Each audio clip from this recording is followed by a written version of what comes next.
баъди чандин муддат депортатсия карда ба кишварҳои худшон равонашон мекунанд. нафароне ки ҳамин видеоро тамошо кардесен, якдонаи ё дудонаи билет бихарен, аз ҳамаи шумо миннатдор мешавам. модари фарзанд метавонад ки ба суд муроҷиат кунад. ба хотири одамое ки моро тамошо мекунанд, дастгирӣ мекунанд, мо видео кардан мегирем. ширкати шифофармо барои шумо доруҳои безарар ва фоидаоверро тавсия медиҳад.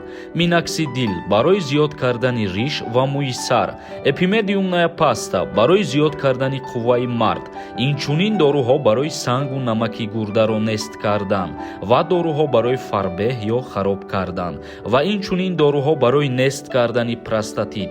ҳатман аз номи канали мо муроҷиат кунед, тахфиф карда мешавад. рақамҳо дар рӯи экран. ассалому алайкум ба ҳама тамошобинони барномаҳои Сорбон Сафаров. тамошобинони азиз, ҳатман дар видео лайк бимонед. як ахбороти нав ба маълумоти шумо мерасонем ва дар идомаи барнома комментарияҳоро мехонем. 10 муҳоҷири ҷумҳурии Тоҷикистон аз боздоштгоҳи муваққатӣ дар Москав ба Тоҷикистон фиристода шуданд. муҳоҷирони тоҷик бо кӯмаки хадамоти консулии сафорати ҷумҳурии Тоҷикистон дар Федератсияи Русия ба ватан равона карда шуданд. бар хабари манбаъ, намояндагони консулгарӣ бо мақсади шинос шудан ба шароити нигаҳдории муҳоҷирони тоҷик аз ин марказ дидан намуданд. зимни мулоқот, масоили марбут ба ҳуҷҷатгузорӣ ва зудтар ба Тоҷикистон фиристодани шаҳрвандони муваққатан боздоштгардида мавриди баррасӣ қарор гирифтааст. чихеле ки ҳамаи мову шумо медонем, дар Федератсияи Русия айни ҳол рейдҳои вазнин рафтесай, ки аз пешаи соли нав шурӯъ шудагӣ буд. оиди ҳуҷҷатгузориҳо, одамое ки берегистратсиянд, бе патентанд гашту гузор мекунанд, дастгиршон мекунанд ва ба боздоштгоҳҳои муваққатӣ равонашон мекунанд ва баъди чандин муддат депортатсия карда ба кишварҳои худшон равонашон мекунанд. аз ҷумла шаҳрвандони ҷумҳурии Тоҷикистон низ ба ин мушкилиҳо дучор мешаванд. ва дирӯз коркунои консулгарии сафорати ҷумҳурии Тоҷикистон дар Федератсияи Русия аз шаҳрвандони тоҷике ки дар боздоштгоҳ нигаҳдорӣ мешуданд огоҳ шиданд ва бохабар шиданд ва чандин таи онҳоро ба ҷумҳурии Тоҷикистон равона карданд ва инчунин мулоқотҳо гузарониданд барои ҳарчи зудтар равона кардани шаҳрвандони ҷумҳурии Тоҷикистон аз боздоштгоҳи муваққатӣ ба кишвари худмон.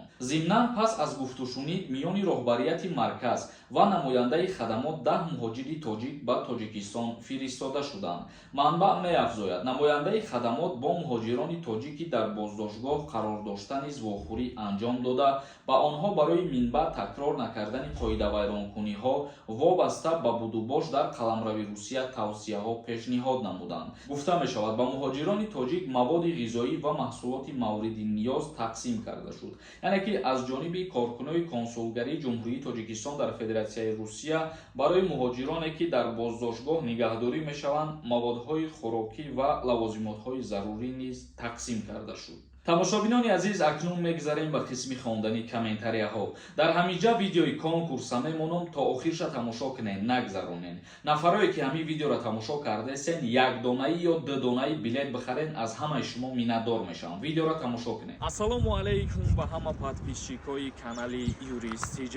ногуфта намона, мо рӯзи 1 феврал ба вақти соати ҷумҳурии Тоҷикистон соати 21:00 дар канали Юрист TJ финала баргузор мекунем. ба аксия билет бигирен, агар ба 1000 рубл 10 дона билетон метиҳем. агар 1 дона билет бигирен, нархи 1 дона билет 250 рубла дар бар мегирад. нафароне ки ай конкурси ма билет харидаген, 1 донаи ё 2 донаи дигар билет бихарен, аллакай тамом мешаванд. финал наздик омадагиай. номерои WhatsApp ки дар рӯи экран мебинен, дар ҳамин номерои WhatsApp картаи Сбербанкам свизат кардагиай. карта ба номи Мунис мебурояд. сумтона мепартоен ва чектона дар ҳамин рақамҳои WhatsApp равон мекунед. ва нафароне ки мехоҳанд соҳиби инай айфоно шаванд, дар ҳамин видео чӣ қадаре ки метавонед комментария бинависонед. аз рӯи комментария мо интихоб мекунем ва соҳиби айфонтон мекунем.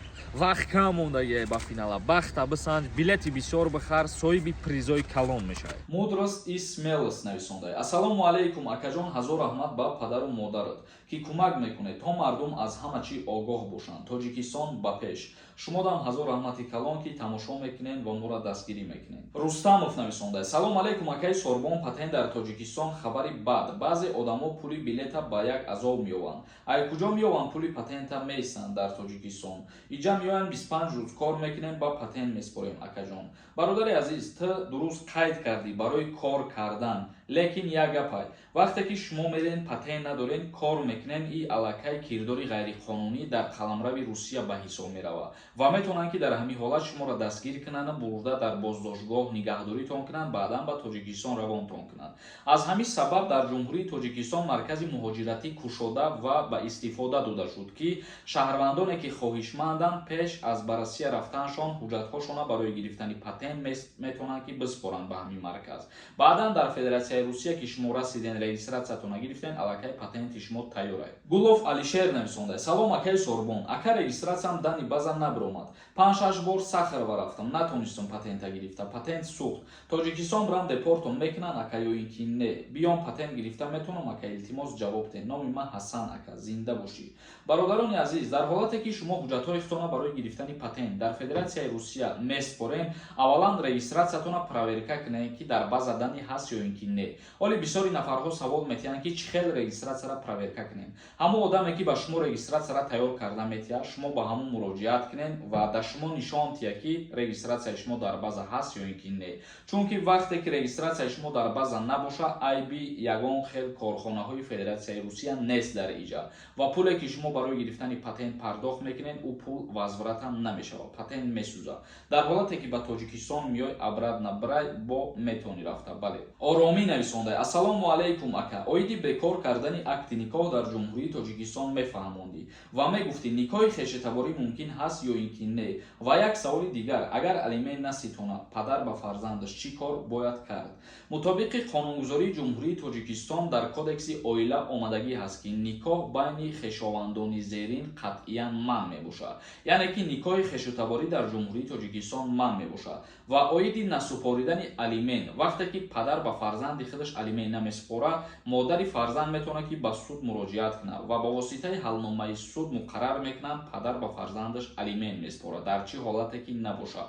оиди бекор кардани акти никоҳ бошад, дар суд мерен муроҷиат мекунен ҳар ду тараф ва ба розигии тарафайн баъди 3 моҳ акти никоҳи шумо бекор карда мешавад. 3 моҳ ба шумо аввалан муҳлати оштишавӣ метиҳанд. филм нависонда: ассалому алайкум ака, кредит аз Золотая корона бигирӣ, 100 000 рубл шидай. худам дар Тоҷикистонам чӣ мешавад? дар ҳолате ки пула пардохт накунӣ, агар запрет на выезд мешавад ва гуфта мешавад ки ба воситаи суд ба ту огоҳиномароӣ мекунанд ва ту бояд ҳатман пула пардохт кунӣ. Халиқов нависонда: акаи Сорбон, як савол дорам. мигратсиони картаи ман работа направления дорам, ман метавонам ҳамиҷа студент бошам. ба воситаи мигратсиони картаи работа ту студент шида наметавонӣ, чунки работа ки ту қайд кардӣ бояд ҳатман патент дошта бошӣ. вале студента ба назар бигирем, патент спориданаш ҳатмӣ нестай. барои ҳамин ти як бор граница перескад мекунӣ, аз сари нав медроӣ ва дар мигратсиони карта учоба ба қайд мегирӣ. Nevo Music нависонда: акаи Сорбон, кай аблава сар мешавад? Илтимос ҷавоб де. пешакӣ раҳмат. даъваткунӣ ба хизмати ҳарбӣ призифи баҳорӣ аз 1 апрел то 27 мая давом мекунад. аск нависонда: ассалому алайкум ака, депортатсия кушода мешавад ё ин ки не? оиди авфи муҳоҷирон ҳозир ягон информатсия шидагӣ нест. Қаҳорович нависонда: саломат бошед дӯстам, аллоҳ нигаҳбонатон. барори кор комментарияҳои бесаводона мешавад баъзи вақт. хафа нашавед дӯстам, одами бемаънӣ ҳаст. ҳар касе ки суханҳои бад мегаморад, мо ҳаволаи ӯро ба худо меспорем. ба хотири одамое ки моро тамошо мекунанд, дастгирӣ мекунанд, мо видео кардан мегирем. меҳроб ҷӣ нависонда: ака, дар бораи видварения камтар маълумотием. пешакӣ раҳмат. дар бораи видварения ма дар ҳама видеоҳом қариб ки гап мезанам ва аз шумо як чира пурсон мешам. касое ки бихоҳанд ма дар ҳамин бора як видеои алоҳида кунам, фикрҳои худтона дар комментария бинависонед. худо хоҳад дар барномаи оянда як видеои пурра мекунам, ҳамаша мефаҳмонам. фикротона бинависед. Олимов нависонда: ассалому алайкум акаи Сорбон, патента баъди соли нав 5900 рубл биспорӣ чӣ мешавад? баъди соли нав махсус дар шаҳри Москва қарор доштагӣ бошӣ, 6600 рубл бояд биспорӣ. Бинара нависонда: салом Сорбон, ба сомонӣ метавонам билет бихарам? худо нигаҳбонат бошад. билети конкурса дар назар дошта бошӣ, бале, дар ҳамон рақамҳои WhatsApp бинавис, ба ту маълумоти пурра метиҳанд. Малика нависонда: салом алайкум, чӣ қонуни нав ба забони оддӣ фаҳмонед? илтимос. ман фикр мекунам ки дигар аз ида лаҳҷаи кӯчагӣ қатъи гап зада намешавад. ман дар барномаҳо кӯшиш мекунам ки ба лаҳҷаи кӯчагӣ осон карда, сода карда бифаҳмонам. хабари нохуш оиди муҳоҷирони тоҷик гуфтан, ман номи видеоро нависонда будам, ман ира дар назар доштам. оиди вуруд шидан ба Қазоқистон. дар ҳамон видео ҳамаша фаҳмондагиам. бидроен тамошо кунед як бори дигар. тамошобинони азиз, ба ҳамин барномаи имрӯзара ҷамъбаст мекунем. То видеоҳои оянда. Худованд ҳамаи мо шуморо нигаҳбон бошад. renderforest.com